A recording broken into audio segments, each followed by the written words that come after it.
musim tahun ajaran baru, pelajar Indonesia tak hanya harus menyiapkan otak agar bisa mendapatkan perguruan tinggi negeri idaman, tapi juga biaya. Karena memang biaya pendidikan relatif mahal di negeri ini. Ironisnya di sisi lain ternyata perguruan tinggi nasional justru terus mengalami penurunan peringkat di regional Asia maupun dunia. Peringkat perguruan tinggi di Indonesia secara keseluruhan menurun sejak tahun 2009.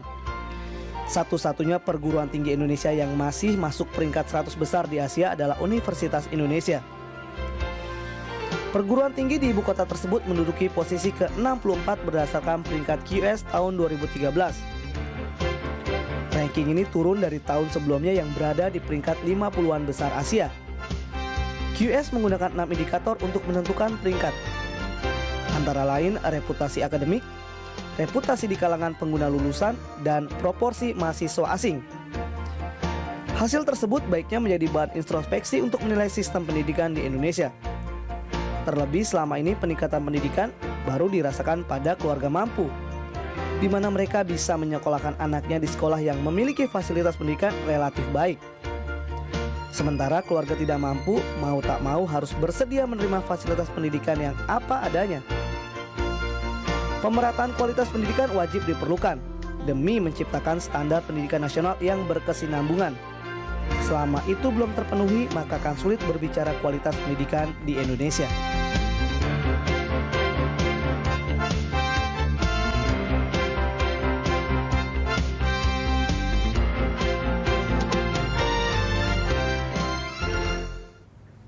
Perguruan tinggi nasional terus mengalami penurunan peringkat di regional Asia maupun di dunia. Berdasarkan peringkat QS tahun 2013, Universitas Indonesia berada di posisi ke-64 di Asia, turun dari posisi 59 pada tahun sebelumnya. Dan untuk membahasnya telah hadir bersama kami Kepala Pengembangan dan Pelayanan Sistem Informasi Universitas Indonesia, Profesor Dr. Riri Fitrisari, dan juga praktisi pendidikan Ice Khadijah. Selamat siang Ibu. Selamat siang. Ini saya ke Bu Riri dulu. Ini kalau kita lihat Prof. Riri ini tadi UI dari peringkat 59 akhirnya sekarang turun ke peringkat 64. Apa yang terjadi? Mengapa? Kenapa jadi penurunan ini? Iya, begini Mbak Eliza. Sebenarnya masalah ranking ini adalah masalah number ya. Kalau saya rasa kita semua tidak perlu terlalu terbawa mengenai masalah di mana peringkat kita. Yang penting memang yang dikerjakan adalah terus-menerus mengetahui indikator apa yang diukur, mengevaluasi diri, kemudian meningkatkan apa-apa yang kurang. Tapi kita tahu bukan hanya kita sendiri yang mau menjadi ranking lebih baik.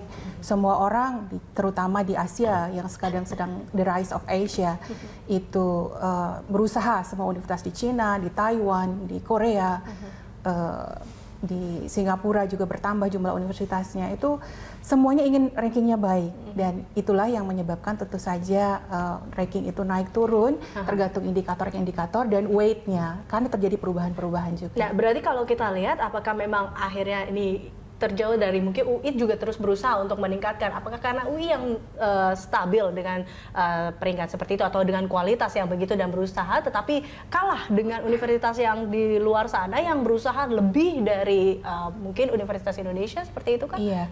Tapi saya rasa itu tidak perlu terlalu mengecewakan mengenai masalah merosot atau naik, kapan kita naik dan turun. Karena seperti yang saya katakan tadi, banyak universitas di luar negeri itu juga memang yang hire profesor dari yang mendapat Nobel atau yang mendapat prize award, dan kemudian itu yang tiba-tiba meningkatkan ranking mereka juga karena publikasinya di bawah. Dan semuanya berhubungan dengan funding ya. Jadi tidak terlalu, saya pikir tidak perlu terlalu worry, karena kalau kita terus meningkatkan kualitas kita dari segi tadi akademik, employability, dan kemudian juga bagaimana kita bisa mengundang mahasiswa asing untuk datang, dan kemudian juga academician dari luar. Jika semua kita melakukan itu sedikit demi sedikit, dan kita punya 240 juta, itu kekuatan besar ya. Saya yakin insya Allah lama-lama akan naik, walaupun memang sekarang publikasi kita sangat datar. Itulah yang memang sudah diusahakan oleh Dirjen Dikti untuk terus ditingkatkan.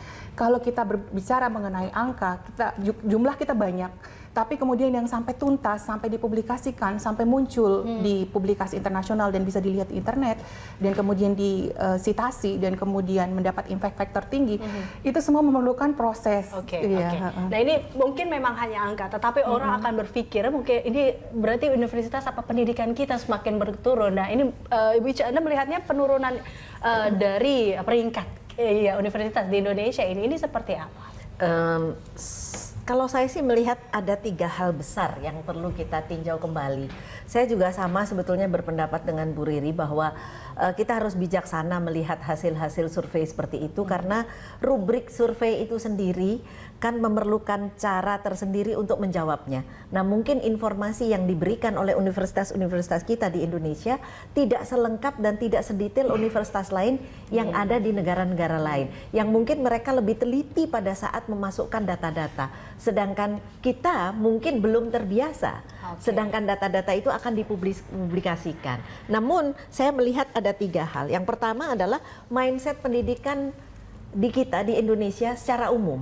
Indonesia adalah negara yang luas dan berbeda-beda kualitas pendidikannya dari satu daerah ke daerah yang lain.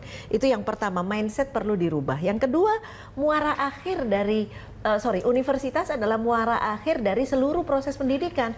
Dari semua SD, SMP, SMA, kayak apa itu? Sehingga kemudian dia menentukan kualitas perguruan itu sendiri. Ini sebuah siklus. Yang ketiga, penelitian sebagai nyawa dari perguruan tinggi saat ini di kita memang belum menjadi budaya yang mendasar. Ya, ini yang menarik juga, ternyata kita tuh tertinggal jauh dan juga terlihat dari jumlah publikasi jurnal ilmiah dari perguruan kita kalah, dan itu dari Thailand ataupun dari Singapura. Dan ini juga ada grafiknya Ibu Ica dan juga Bu Riri. Ini kalau kita melihat memang beberapa dari peringkat, ada Hong Kong yang nomor 1 dan Singapura ini nomor 2. Dan kita melihat kalau dari ketertinggalan yang tadi Ibu Ica melihat, ada jurnal ilmiah perguruan tinggi yang kita yang tertinggal jauh dari Malaysia dan juga dari Singapura. Anda melihatnya memang inikah salah satu penyebabnya dari tertinggalnya kita? Kalau saya melihat dari sisi praktisi pendidikan dan saya mengenal dunia dari TK, SD, SMP, SMA dan juga di perguruan tinggi, pembudayaan untuk berpikir kritis yang seharusnya diawali sejak usia dini, ini yang perlu ditingkatkan. Kalau ini tidak ditingkatkan, ujuk-ujuk di perguruan tinggi orang kemudian terlatih untuk menulis, terlatih untuk mempublikasikan tulisannya, akan berat. Nah, jadi makanya yang saya katakan tadi, mindset pendidikan secara luas harus dibangun di semua lini, sehingga kita akan segera bisa mendongkrak posisi ini. Karena Indonesia menurut saya sangat potensial. Kita itu mempunyai keragaman berbagai hal yang sangat syarat akan aspek-aspek yang bisa diteliti, yang bisa dipublikasikan secara internasional. Saya kalau sudah sampai di negara lain menyampaikan sesuatu yang menurut saya di Indonesia remeh saja, itu orang bisa menanggapinya sampai panjang lebar gitu. Berarti kita punya potensi yang bisa kita sebarluaskan secara internasional. Hanya kebiasaan kita untuk berpikir lebih detail, berpikir lebih kritis yang harus dibangun sejak usia lebih awal di sekolah, bukan di perguruan tinggi saja. Oke, nah ini kembali ke Bu Riri. Anda melihat memang selama ini apakah UI juga sudah melakukan program seperti jurnal ilmiah, melakukan hal seperti itu? Ini dulu juga sempat ada konsep untuk melakukan jurnal ilmiah saja daripada melakukan mengubah skripsi ke jurnal ilmiah. Ini apakah akan dilakukan? Iya, jadi sesuai dengan SK Dirjen Dikti untuk mengunggah informasi sehingga dapat terbuka online, sehingga sekarang ini kalau dihasilkan hasil publikasi itu bisa dilihat dan kemudian bisa dibandingkan ada plagiarisme atau tidak dan lain-lain, itu memang sudah dilakukan. Saya rasa seluruh universitas di Indonesia sekarang sudah melakukan gerakan 1000 jurnal untuk anak bangsa. Di mana seluruh komponen universitas itu mulai menggalakkan bagaimana agar kita tahu bahwa yang kita tulis itu harus didiseminasikan, dan the only way untuk mendiseminasikan itu adalah melalui internet. Nah, oleh karena itu di UI juga kami melakukan hal yang sama, sehingga bukan memindahkan ya Mbak, karena membentuk dari skripsi, tesis, disertasi, membuat menjadi satu jurnal itu melakukan proses juga, dan itu perlu dikerjasamakan antara dosen dan mahasiswa, karena untuk mencapai bentuk seperti jurnal itu memang memerlukan cepatnya kita penetrasi ke bidang yang harus kita kuasai, itu bisa diberikan ke mahasiswa-mahasiswa langsung ke mana yang harus diteliti, dan kemudian bagaimana sampai tuntas sehingga bisa dipublikasikan secara nasional dan internasional dan dapat dimanfaatkan untuk kemajuan peradaban. Oke, baik. Dan saya kembali ke Bu Ica, ini terlepas dari kita membuat jurnal ilmiah, tapi ada yang mengatakan faktor penurunan peringkat universitas di Indonesia ini kan sudah sejak 2009, dan ini faktor apa yang akhirnya membuat terlepas dari 3 hal tadi yang menurut Bu Ica, ada mindset dan program yang begitu dibuat oleh pemerintah, dan ini apakah bisa dikatakan kualitas pendidikan kita yang mulai menurun atau seperti apa jadinya? Barangkali kalau dibilang menurun, bisa iya bisa tidak. Tetapi kan kita menurun itu ketika dibandingkan ya. Nah, ketika dibandingkan dengan orang lain yang mengerjakan lebih banyak.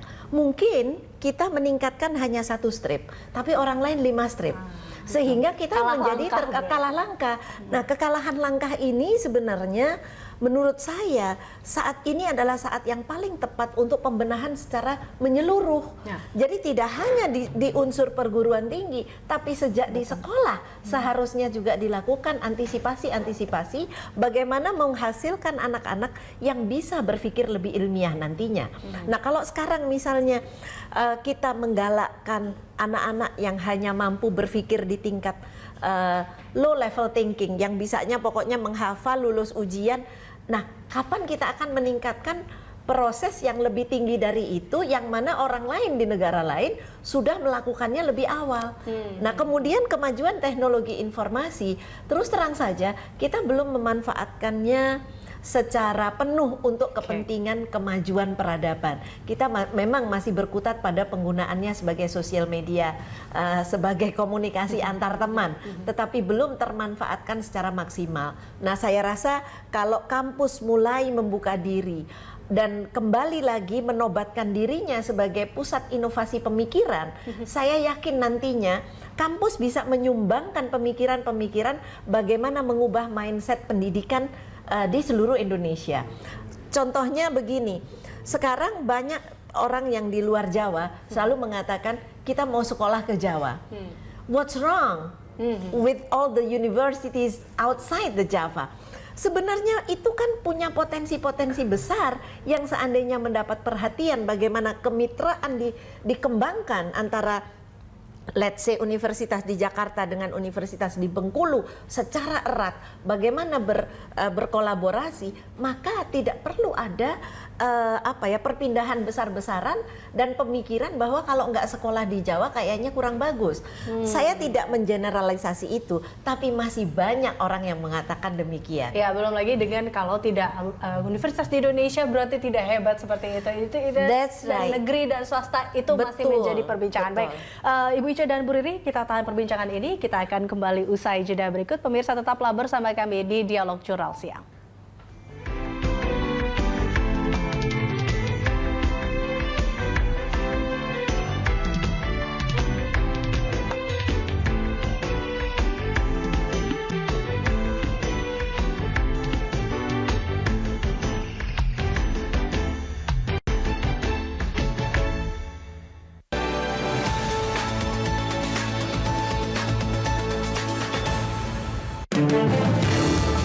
Money Report, inspirasi dan referensi bisnis dan keuangan.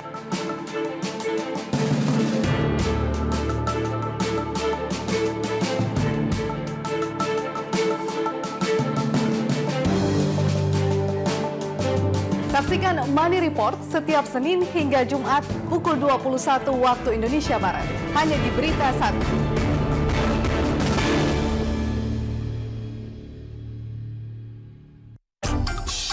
Ikutan acara Doraemon Gadget Adventure, petualangan seru alat ajaib Doraemon di Lipo Mall Kemang, mulai 14 Juni. Saksikan live show Meet and Greet setiap Sabtu dan Minggu. Kami tunggu, berhadiah Lancet keren loh. Bersama Garuda Indonesia, beragam keistimewaan penerbangan hadir untuk penuhi kebutuhan perjalanan Anda.